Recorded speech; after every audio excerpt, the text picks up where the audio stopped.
Malaking binitawan nitong si Cone sa isang panayam sa kabila ng kanilang blowout win kontra sa Hong Kong kahapon.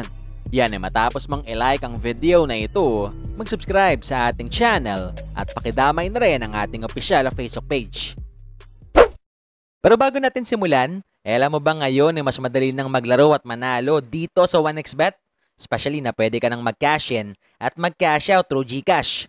Kaya naman i-click lamang etong link na nasa comment section ng ating video at gamitin ang promo code na BGS2 upang makasali. Isama pa natin na pwede mo na rin i-download etong kanilang official app para sa mas malalaking papremyo na nag-aantay sa'yo. Kahapon nga mga bulero, paniguradong maraming Pinoy fans ang paniguradong umantabay dito sa naganap na unang laban ng Pilipinas para sa panibago na namang window ng FIBA. Especially na maliban sa maling pagbabalik na Brownlee sa lineup, mas lalo pang naging kaabang-abang yan dito sa sinasabing long-term plan daw ni Tim para sa bansa.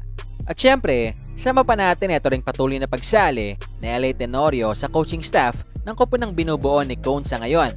Feels like I'm young again.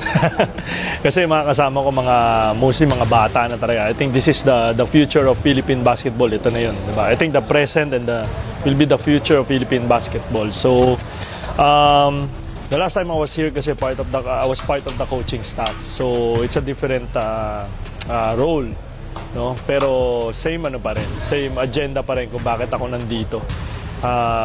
Yes, nagpa-practice ako pero ang importante nandito ko is yung presence ko na matulungan somehow si Coach Tim din sa sistema na gusto niya ipatakbo.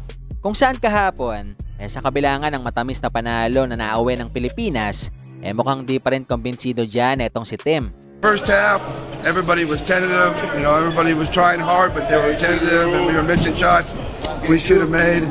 And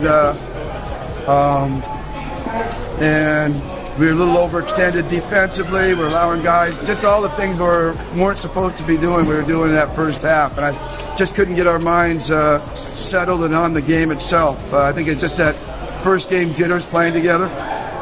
And but second half they came out and gave up 9 points in the third quarter, and that's more what we want from this team, and to create more offense from our defense, not just trying to come up and take quick shots. So in that regard, the second half was better, but it's obvious to anybody. I think that we have a long ways to go, and